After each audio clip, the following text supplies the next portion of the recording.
and hospitality industries.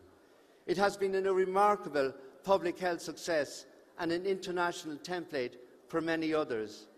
Studies have shown a 12% decrease in acute coronary syndrome in the first 12 months of the ban, with a sustained decline in subsequent years. It also caused a decrease in national smoking rates from 27% to 18%, mostly impacting younger people, and an estimated 3,700 smoking-related deaths avoided in a small country of less than 5 million people. We know that a similar initiative in Brazil has shown a 35% decrease in tobacco use since 2010. We also know that using a combination of enhanced cervical cancer screening and the HPV vaccine, Australia is on course to eliminate cervical cancer by 2035. And in Ireland in 2020, we introduced a protocol-driven chronic disease management programme delivered by general practitioners in primary care, free at the point of access to public patients, to address the increasing burden of chronic disease on our health service. GP participation in the programme was dependent on GP practices being fully digitalised, enabling the identification of target populations with established cardiovascular, respiratory and diabetic disease. And compensation for the practice was contingent on the return of anonymised e-data to our Department of Health. Substantial gains in clinical monitoring and outcomes have been achieved, with reduced emergency hospital and clinic attendances.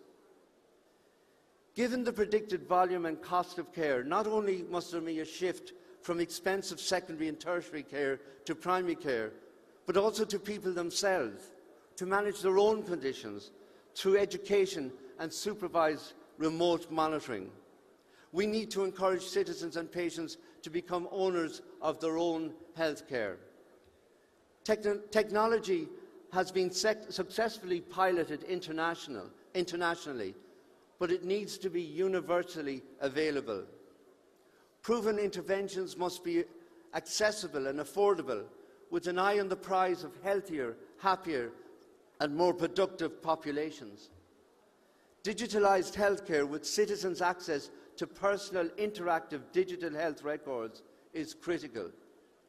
The European Union Health Digitalisation Compass is a core component of the European Commission's Digital Decade 2030, which sets out a pathway for digital transformation of health systems across the European Union by 2030, including 100% access to digital health record for citizens. The extrapolation of this is the technology-driven care models already harnessing AI in the area of diagnostics. The concept of AI acting as a personal health agent, designed as a proactive, intelligent, personalised wellness coach, integrating data from multiple sites to provide tailored evidence-based recommendations for daily health fitness and lifestyle management, enhancing patient engagement with 24/7 support, is the future. We need to expand remote monitoring, not just for patients with existing disease, but also as a tool to diagnose new disease early. Challenges include data privacy and integrity, and the requirement of a human in the loop to maintain trust and safety. The European Union AI Act is setting up standards for safe and ethical deployment of AI in clinical standards, and this is to be welcomed. AI will be crucial in accelerating development of novel molecules for new treatments and improving the efficiency of clinical trials, resulting in reduced cost of new therapies. Apart from the clinical uses, the potential for AI to manage health delivery systems, such as establishing and maintaining registers, records, patient flows and admissions, and supply chain management, is not exclusive and is limitless. The potential savings are considerable. Accessible, affordable, appropriate care at the most appropriate site is the guiding principle. We already have virtual clinics and virtual hospital wards. We need to build on that experience. We must promote a wellness model for prevention. The payoff is enormous. And we can't meet this challenge in a medical-only model. And for the first time in our history, we have the technology not just to bend the curve of non-communicable disease prevalence, but to empower citizens to manage their health in a meaningful way. The WHO has identified the burden of non-communicable disease globally as a barrier to sustainable development. We have to change direction, culture, and understanding. We need to embrace smart technology that brings us beyond the traditional healthcare silos and reach upstream to healthier populations and sustainable health solutions where complexity is evaluated and managed at the right time, in the right place, and at the right cost. Thank you.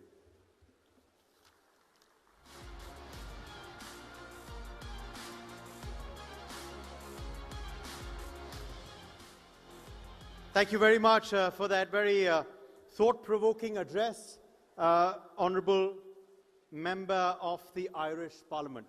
Okay, let's continue our focus now in our very futuristic NXT segment, in which we are, of course, looking at various frontiers of the future. We are now joined for a keynote address on the next frontier for global tech and global technology and global energy. This address will be delivered by a very special guest from the south of America, member of Chamber of Deputies from Argentina. Deputy Sergio Capozzi is with us. Deputy Capozzi, could we please have you on stage? Thank you very much for being with us at NXT for this next keynote address.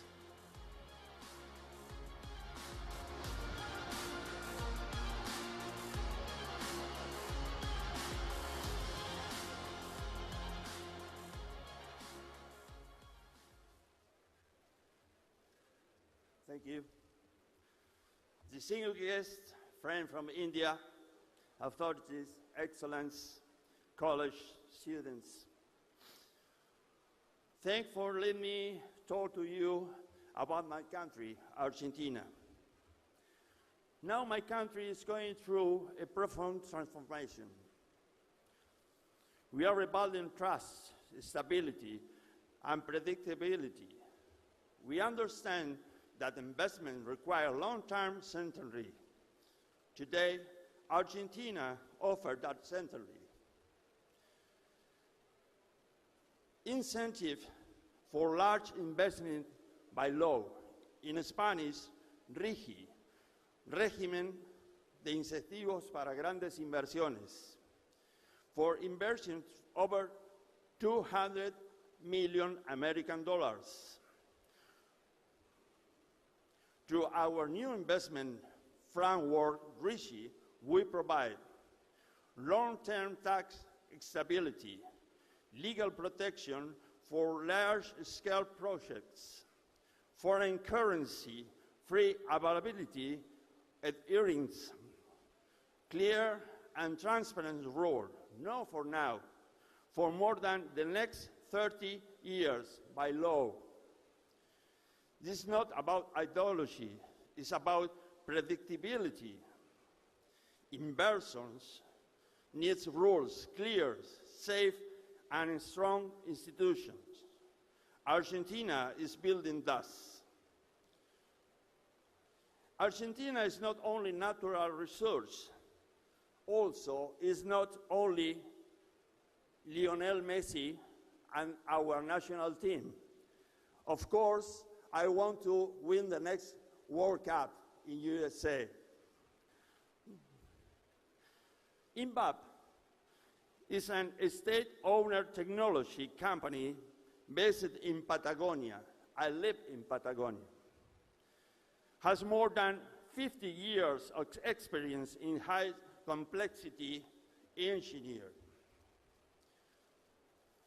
with many branches, nuclear research reactors in multiple countries like Nigeria, Peru, Australia, Egypt, radioisotopes production facility here in India too.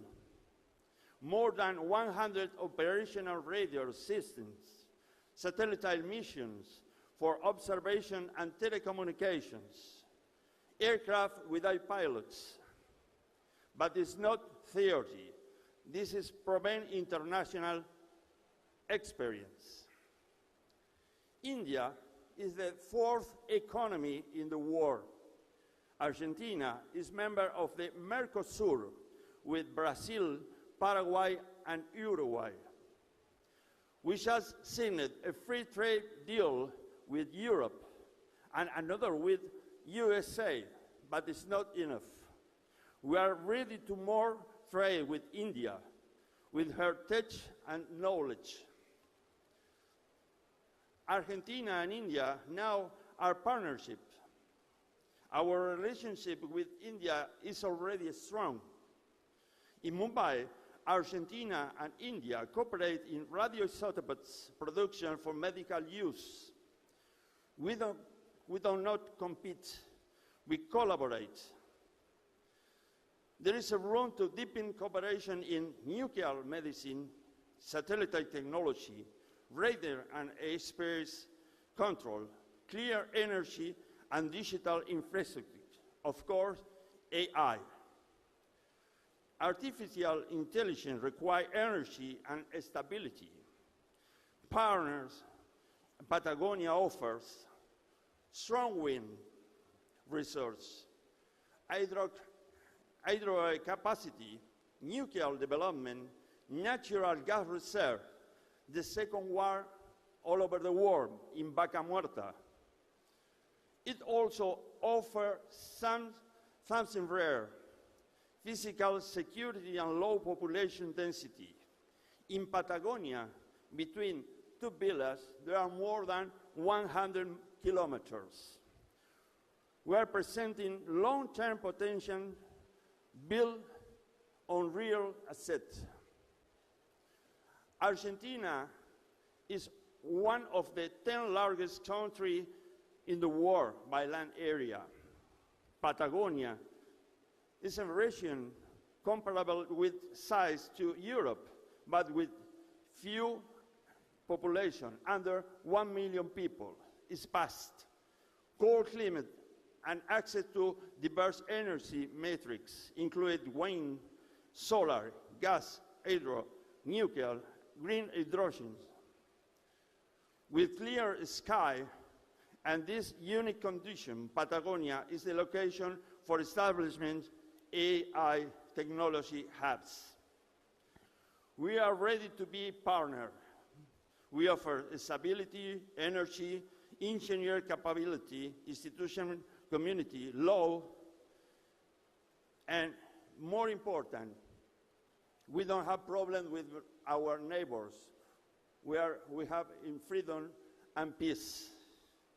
We invite India and the global partners to work with us the next decades, not just for short-term business, but for long-term strategic cooperation. Namaste.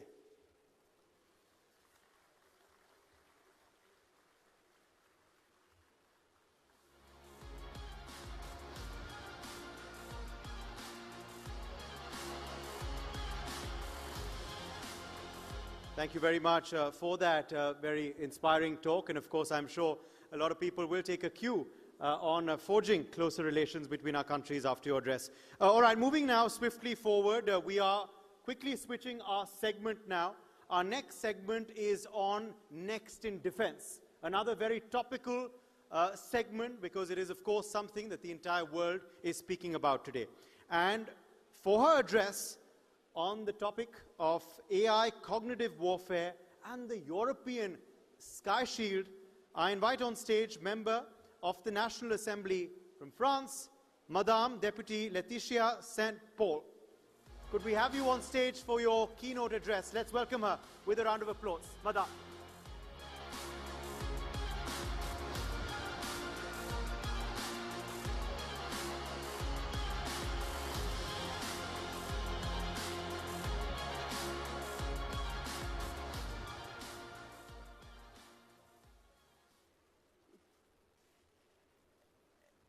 Good afternoon. It's an honor to be speaker for the NXT 2026, and thank you for your attention on this very specific topic on artificial intelligence and cognitive warfare. So why AI in cognitive warfare?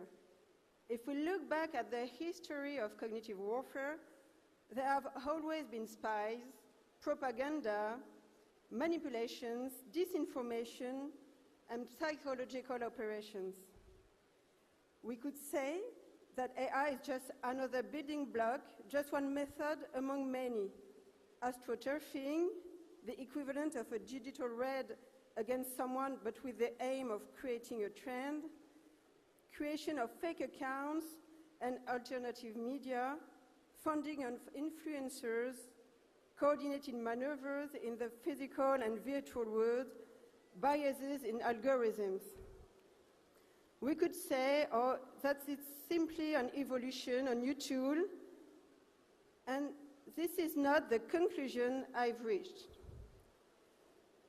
AI in this topic is a real industrial revolution. It's part of our daily lives. It's a technology accessible to all. There is an explosion in quantity and quality and a collapse in price. So it means it's an industrial revolution. For instance, on the 22nd of May 2023, an AI-generated image showing an explosion near the Pentagon spread across Twitter in a matter of minutes. This rapid dissemination caused a momentary decline in the Standard & Poor's 500 index, the leading stock market index in the US, a barometer of American economic and financial health, and by extension of the global economy, the SP 500 faltered for a few moments under the effect of a digital illusion. A simple AI-generated artifact with no material existence was enough to disrupt the global financial order. By blurring the line between reality and simulation, this episode revealed the fragility and an information ecosystem now exposed to machine-generated illusions. Through its symbolic significance, this event illustrates how AI is bringing about a genuine technological breakthrough in the conduct of cognitive warfare. By enabling the automated, credible, and massive production of narratives, it makes it possible to influence collective behavior even before any factual verification has taken place. However, by introducing speed, algorithmic personalization, and visual simulation, AI is transforming this battle into a war of perceptions, no longer waged by human actors, but by learning systems capable of manipulating attention on a large scale. This technical shift is part of a broader cultural context, the entry of contemporary societies into the post-truth era. In this environment, emotional sincerity tends to take precedence over factual accuracy. Adherence to a message is based less on its truth value than on its ability to elicit emotion, fear, or indignation. Digital platforms, structured by recommendation algorithms, exploit precisely these emotional triggers, particularly negative emotions, to capture attention and convert it into influence. Disinformation is therefore no longer simply a lie. It has become a tool for emotional engineering. The public sphere is thus being reshaped around competing flows of emotions and narratives, where truth becomes relative, fragmented, and unstable. This shift hasn't escaped the attention of us, political leaders, and directly challenges the cognitive sovereignty of democracies if liberal regimes become increasingly dependent on digital infrastructures that they no longer control. Behind this vulnerability, which can be described as structural, lies a more profound transformation in the relationship between information, power, and sovereignty. The public sphere, once based on rational deliberation and the exchange of ideas, is now shaped from abroad by algorithmic logic that directs attention, amplifies emotion and redefines the notion of shared truth. It's therefore essential to develop regulatory frameworks capable of preserving the rationality of public debate, guaranteeing the integrity of electoral processes, and strengthening the cognitive resilience of open societies. Will our democracies, especially yours in India, be able to forge weapons to counter the striking power that AI will bring to the information field? I sum up it this way. We have a competitor that puts ink in a pen that writes by itself. Here are 3 major proposals from the fact-finding mission on the emergence of artificial intelligence in foreign interferences that I led in 2025 for the Foreign Affairs Committee. So I share it with us as United Democracies. Make consent to algorithms mandatory in content suggestion on platform, kind of freedom of consumptions. Establish a pre-election algorithmic reserve on platform for a defined period prior to the election in order to prevent manipulation and preserve the integrity of the vote. Rapidly and effectively implement at European level or maybe at the world level a digital majority requirement for access to social networks. We have implemented this law in France a few weeks ago. So if you've got any question, I'm at your disposal to work on this emerging topic. Thank you for your attention.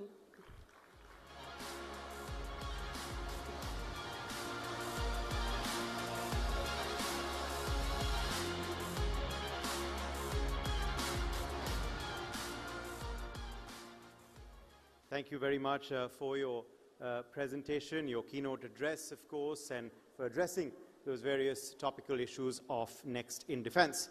All right, we are now quickly shifting our focus back to the other buzzword of the year, that has, of course, been trade.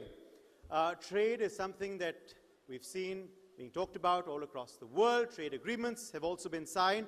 And on the, again, very, very topical, pertinent, and interesting keynote address on trade, taxation, tariffs, and the fight against smuggling as part of our NXT in Trade segment, we are very, very privileged to now be joined by member of the National Assembly of South Africa, Mr. Alan Beasley. Mr. Beasley, could we please have you on stage for your keynote address? Let's keep the applause going. We need the energy in the room to continue to grow now as the evening continues. Thank you. Trade, taxation, tariff, and the fight against smuggling and illicit trade. Ladies and gentlemen, illicit trade is no longer a peripheral issue in the global economy. It is a structural challenge affecting government revenues, legitimate businesses, and the integrity of global supply chains. According to the Transnational Alliance to Combat Illicit Trade in its 2025 Global Illicit Trade Environment Index, illicit trade now spans almost every major sector of the international economy, from tobacco and alcohol to pharmaceuticals, fuel, gold, and consumer goods. The report estimates that illicit markets are worth well over $2 trillion globally, representing a substantial share of the world trade. This phenomenon undermines public finances, distorts markets, and empowers organized criminal networks. But it also raises a deeper policy question. How do governments design trade, tax, and enforcement systems that protect legitimate commerce whilst discouraging illicit activity? My remarks today draw on experience of South Africa, but the lessons are relevant to many countries confronting similar dynamics. South Africa today illustrates a striking divergence between two economies. The legal economy has struggled to grow, expanding at less than 1% annually in recent years. At the same time, the illicit economy has expanded rapidly, growing at an estimated 6% per year and flooding the market with illegal cigarettes, alcohol, gold, fuel, and counterfeit goods. This divergence is not accidental. It reflects the interaction between tax policy, trade policy, and enforcement capacity. Consider the example of tobacco taxation. In South Africa, excise duties on cigarettes and related products have increased steadily in recent years, almost always above the rate of inflation. The policy rationale is understandable. Higher taxes are intended to reduce consumption for public health reasons. However, the outcome has been quite different from what policymakers intended. A legal compliant pack of cigarettes in South Africa now sells for roughly 35 Rand, about $2 or more. Illicit cigarettes, by contrast, can be purchased for 10 Rand, or roughly half a dollar, often in the same retail environment. They are 80% cheaper than legal products. When such a large price differential exists, the market adjusts rapidly. Consumers shift towards cheaper illicit products, while criminal networks step in to meet demand. The result is a rapid expansion of the illicit market. In fact, illicit cigarettes are now estimated to account for about 75% of total cigarette sales in South Africa. The fiscal consequences are significant. The South African government loses an estimated 100 billion, roughly $6 billion, to illicit trade across the broader economy, including alcohol, tobacco, fuel, and counterfeit goods. Even within the tobacco sector alone, excise revenues has fallen despite repeated tax increases, demonstrating the limits of relying on taxation without enforcement. But the costs extend beyond government revenue.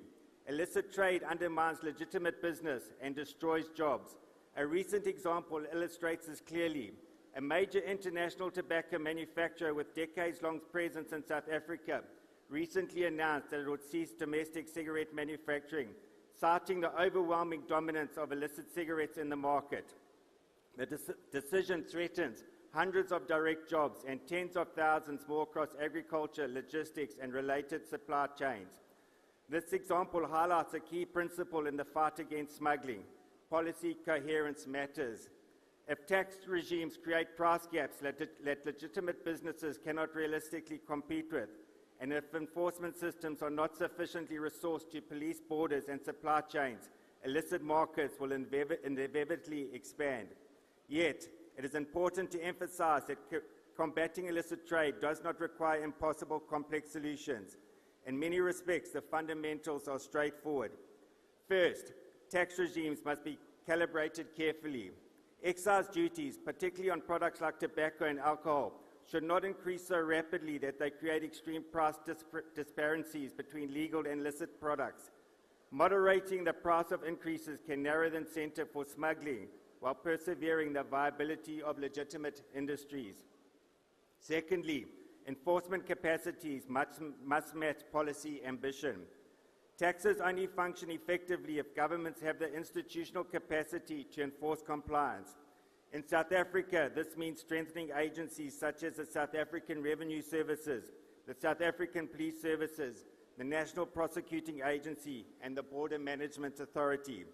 These institutions are responsible for policing borders, investigating criminal networks, and ensuring that tax laws are enforced through the supply chain. Third, trade infrastructure must be modernized. One of the most effective tools in combating smuggling is the deployment of modern cargo scanners at ports and border posts. Advanced container scanners, risk-based cargo inspections, and integrated customs intelligence systems dramatically improve government's ability to detect illicit shipments before they enter the domestic markets.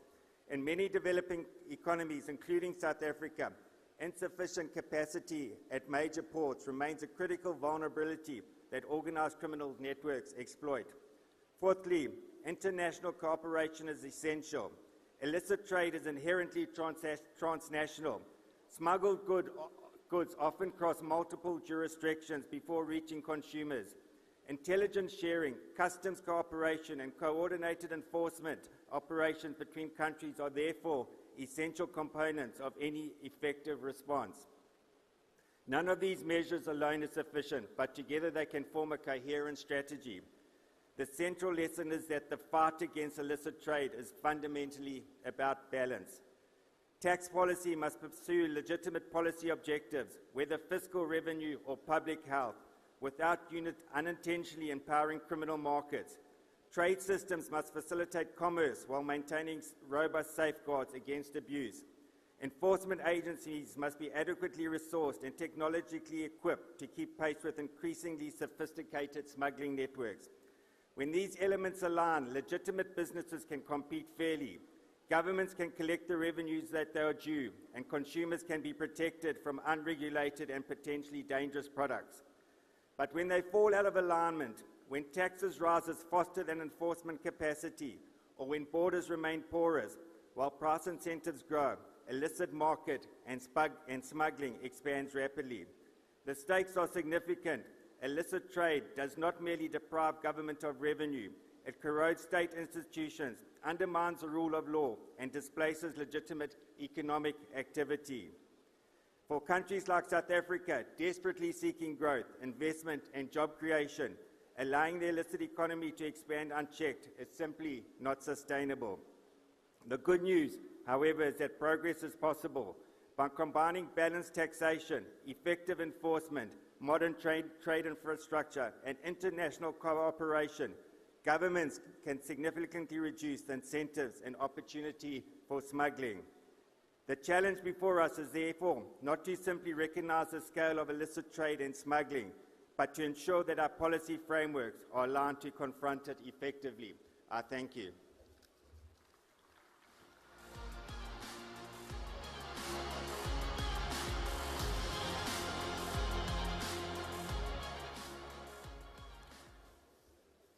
Thanks indeed for that very topical address, Alan Beasley, Honourable, of course, Member of the National Assembly of South Africa. And now it's time to move swiftly forward to our very, very special segment this evening, because our special guest at NXT 2026 is now amongst us. A very warm welcome, and could I please ask you to sound a round of applause for, of course, the Honourable Chief Justice of India, who's now with us at this August gathering, Honourable Justice Surikant. But to welcome our special guest, I would like to call on stage founder NXT and Member of Parliament Rajya Sabha, Shri Kartikeya Sharma ji. Let's keep the applause going, please.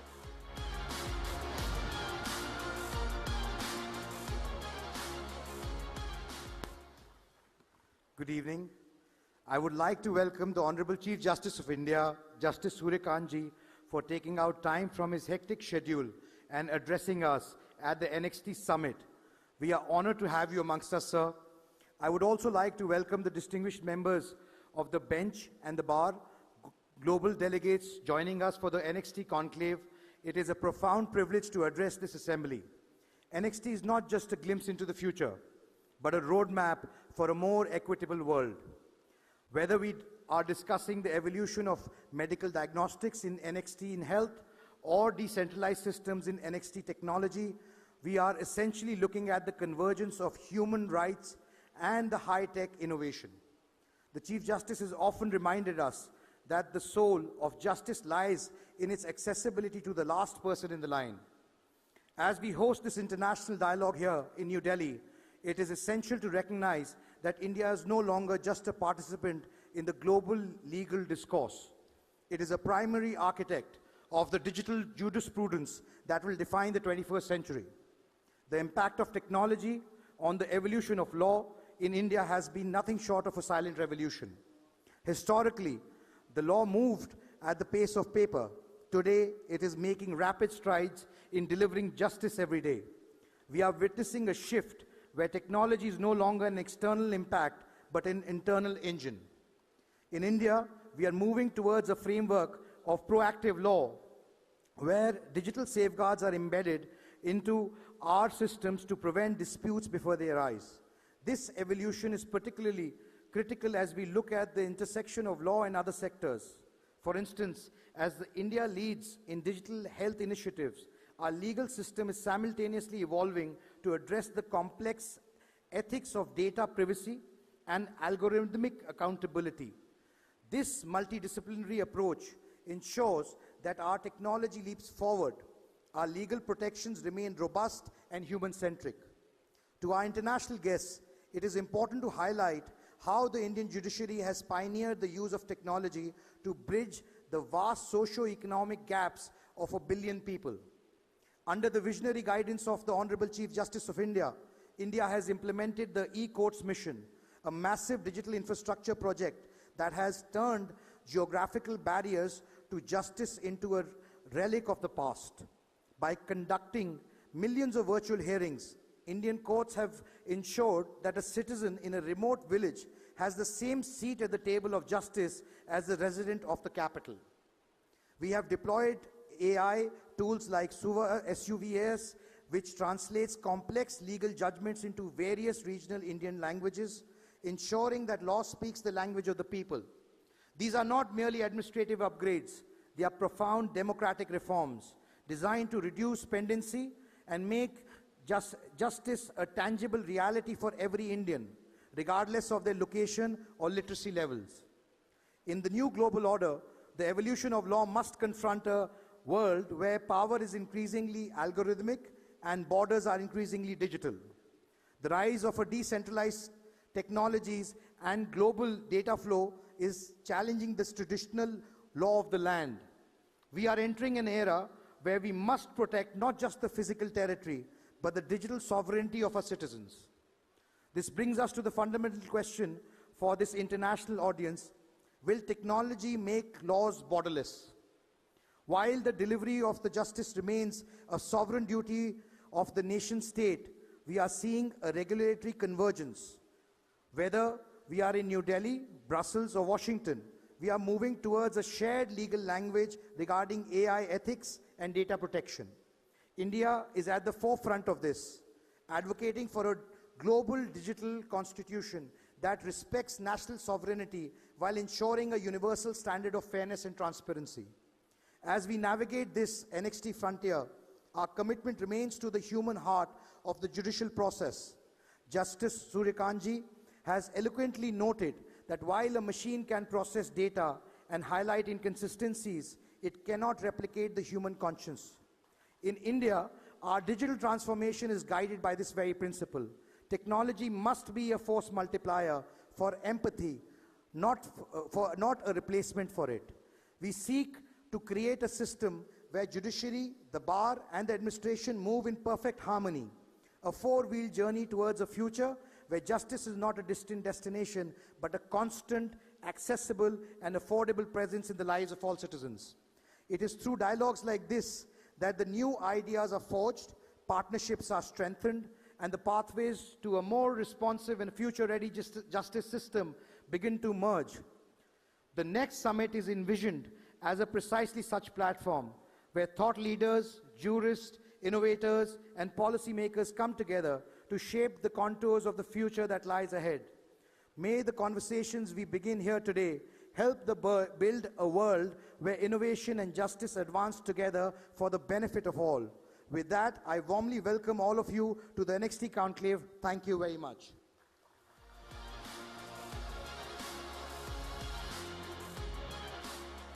Thank you very much, Kartikeya Sharma ji, for that welcome address. And now it is time for the special address.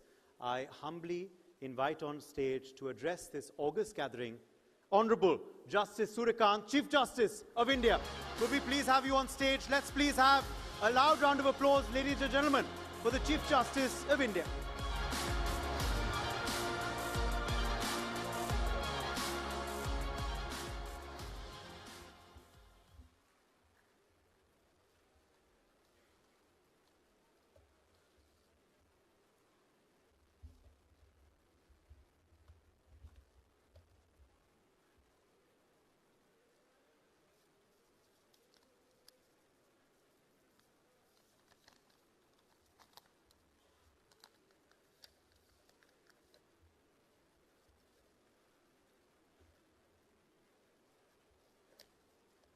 Honorable Mr. Frederick Reinhardt, 32nd Prime Minister of Sweden, Honorable Scott Morrison, 30th Prime Minister of Australia, Honorable Mr.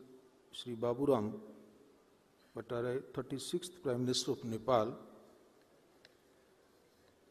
very distinguished parliamentarians, lawmakers representing various jurisdictions, very distinguished Chief Justice of Madhya Pradesh High Court Justice Sanjeev Sachdeva, senior advocates, Indian parliamentarians, Mr. Kartikeya Sharma, founder of NXT and Member of Parliament Rajya Sabha, other members of the legal fraternity from domestic and international jurisdictions, eminent academicians and students from various institutions across the world, dear students, ladies and gentlemen, good evening and namaskar. It is both my proud privilege and profound pleasure to address such a distinguished and diverse gathering of eminent government functionaries, members of judiciary, public representatives, distinguished academicians, future generations, very eminent personalities across the world on the theme, as Mr. Kartikeya Sharma pointed out, law and justice in the era of artificial intelligence and beyond. Let me first commend Mr. Kartikeya Sharma and his entire team for so thoughtfully bringing together the galaxy of leaders and professionals I see before me. The breadth of experience and perspectives represented in this assembly reflects the complexity of the subject before us today. Allow me, therefore, to begin with a simple metaphor, one that I hope captures the essence of what I seek to convey in the course of my remarks. Dear friends, imagine for a moment a river. Its waters are in a state of perpetual flux, constantly moving, swirling, and adapting to the terrain it encounters.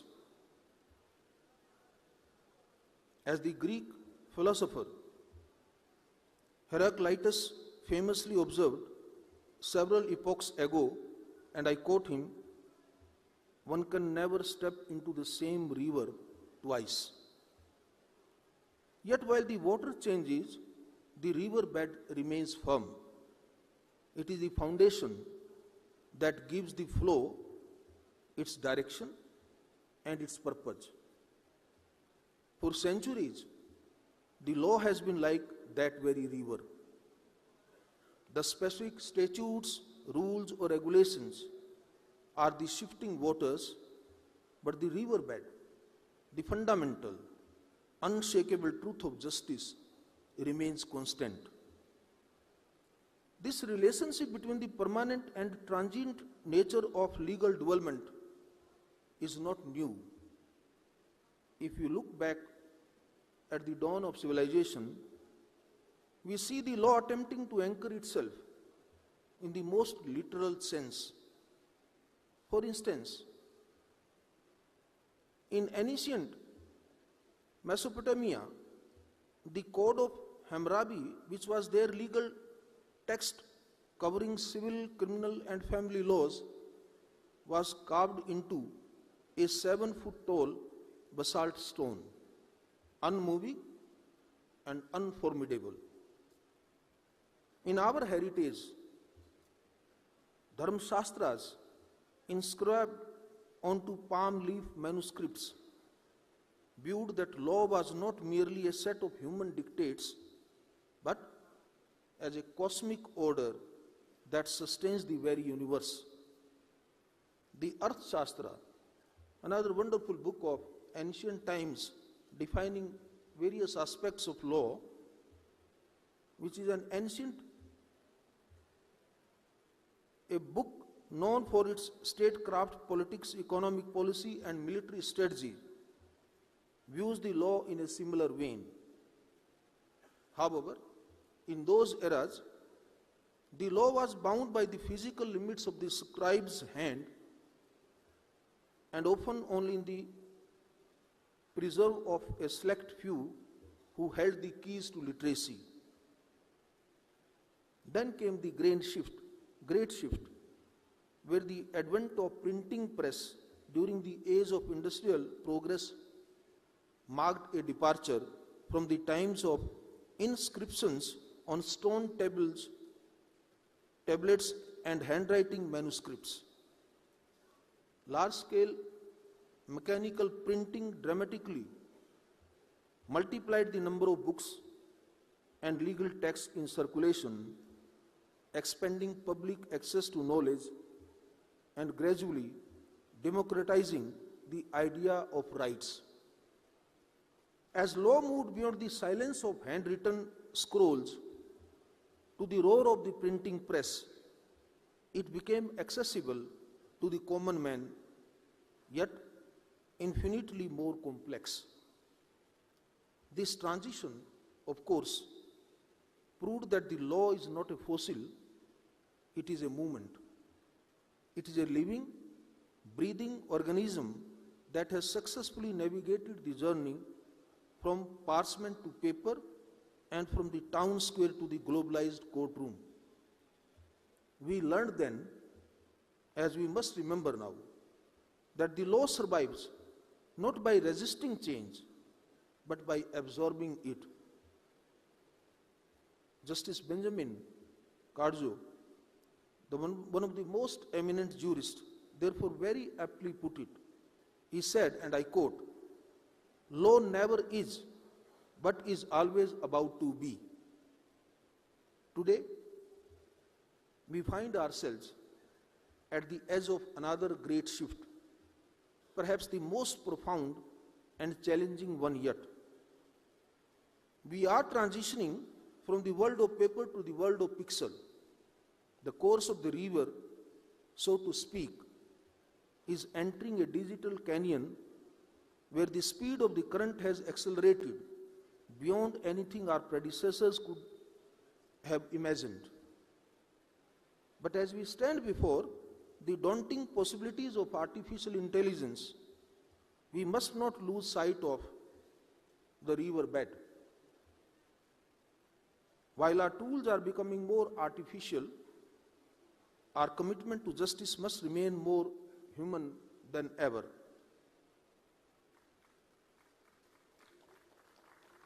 In the Indian context, this transition has resembled less a cautious reform and more a quiet yet transformative shift. It was only a matter of time before our halls of justice, long recognized by the rustle of paper and the weight of physical dossiers, began to accommodate the silent and instantaneous flow of digital data. Today, technology forms the very pulse of our institution. The e-courts project stands as the cornerstone of the metamorphosis. From the automation of filings to the use of artificial intelligence in research and analytics, technology today permeates every layer of legal functioning. The endeavor, however, has consistently been to ensure that technology is harnessed in a manner that meaningfully assists every stakeholder within the justice delivery system. If one considers the impact that technology has brought upon the judiciary and court administration, it has significantly enhanced efficiency and institutional coordination. Case management systems, electronic registers, and digital filing platforms now allow the life cycle of a petition to be tracked across the country, enabling us to identify systemic bottlenecks and areas where the process moves more freely. The National Judicial Data Grid stands as a notable example of this foresight. Not long ago, a notion of a real-time public dashboard displaying pendency across thousands of court complexes would have seemed improbable. Yet, today, it is a living reality that reminds us that while the waters of technology are rising, we have spent years carefully building the vessel that will carry us through them. For members of the bar, the integration of technology presents both challenge and opportunity. Automation has reduced the burden of routine clerical work, enabling practitioners to devote greater attention to client engagement, legal strategy, and drafting. Lawyers today benefit from access to sophisticated legal databases, AI-assisted research tools, and extensive digital libraries that earlier generations could scarcely have imagined. In fact, advocates practicing in smaller towns and rural regions are no longer constrained by the logistical disadvantages that once set them apart from their metropolitan counterparts. Finally, when we turn to the most important stakeholders in the judicial system, the citizens themselves,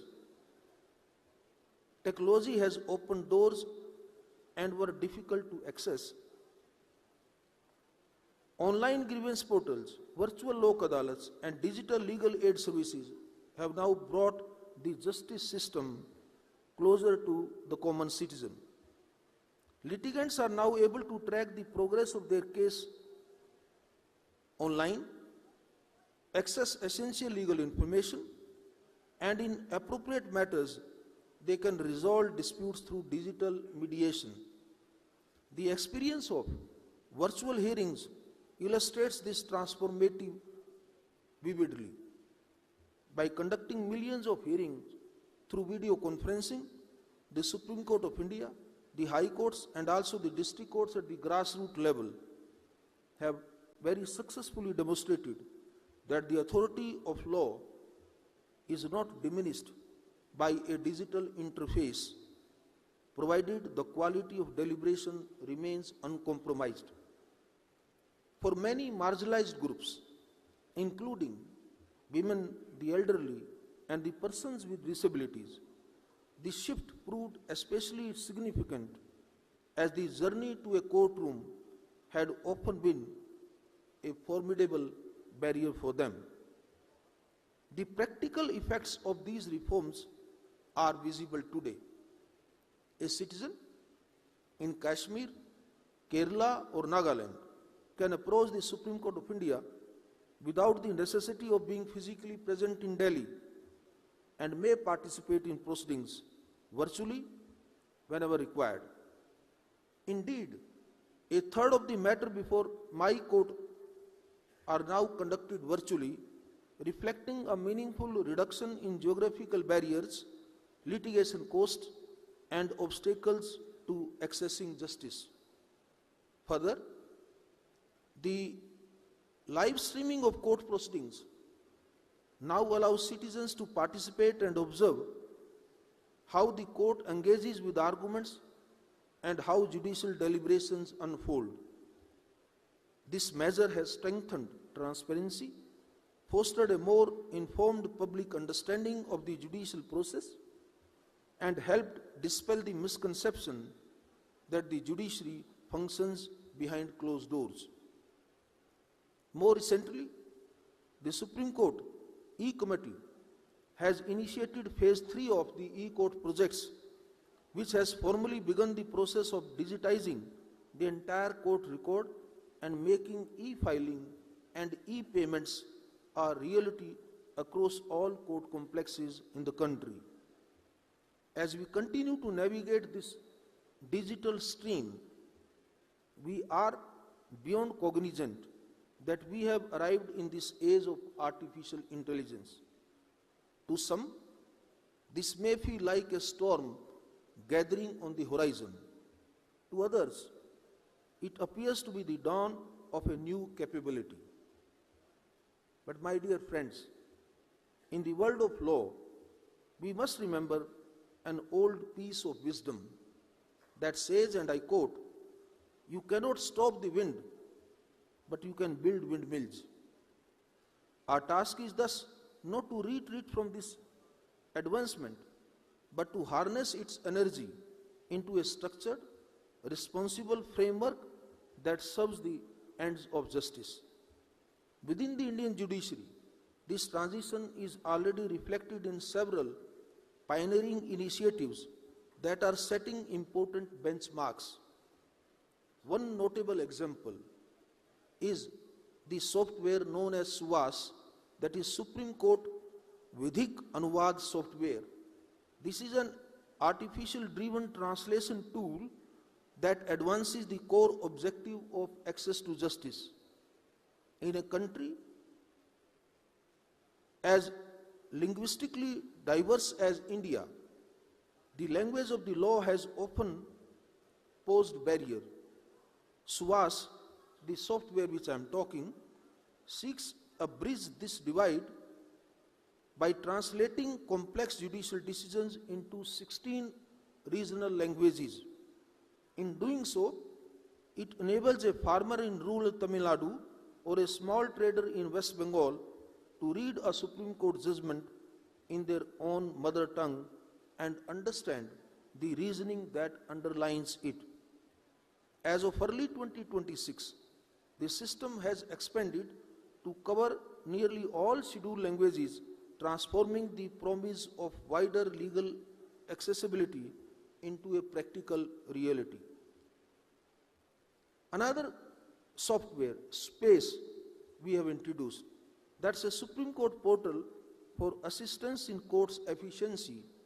Presently, it is at the experimental stage of development, and it is intended to enhance judicial efficiency through the use of advanced analytical tools.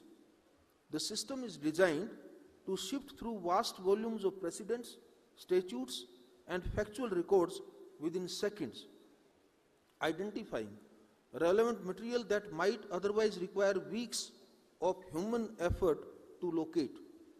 In this manner, technology assists the judicial process by enabling more focused and informed deliberation. Looking to the immediate horizon of 2025 and 2026, the judiciary is preparing to introduce a new generation of specialized system, including Digital Courts 2.1 and LegRaw.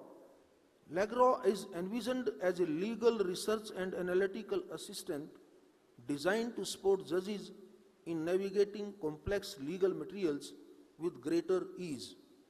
Digital Court 2.1, on the other hand, incorporates features such as voice-to-text transcription and translation tools to assist in the dictation of orders and judgments. At the same time, newer e-filing modules are being developed with AI capabilities that can detect technical defects at the point of submission, such as missing annexes or inconsistencies with pleadings. This preliminary screening ensures that by the time a matter reaches the judge's desk, the record is structured, complete, and ready for judicial consideration rather than clerical correction. Keeping in mind the rapid pace at which artificial intelligence continues to evolve, we have also established the Supreme Court Artificial Intelligence Committee, headed by one of my colleagues, and Justice Sanjeev Sachdeva, sitting in the distinguished audience, is one of the senior members of that committee, to guide the responsible adoption, development, and deployment of AI tools across the Indian judiciary. In fact, at the recently concluded India AI Impact Summit, the Supreme Court of India had the opportunity to engage in substantive deliberations with several leaders and stakeholders in the global AI ecosystem. During these discussions, I explained and outlined the progress we have made in integrating AI into aspects of our judicial processes and the manner in which we hope to strengthen these systems further through responsible technological adoption. Most importantly, I emphasize that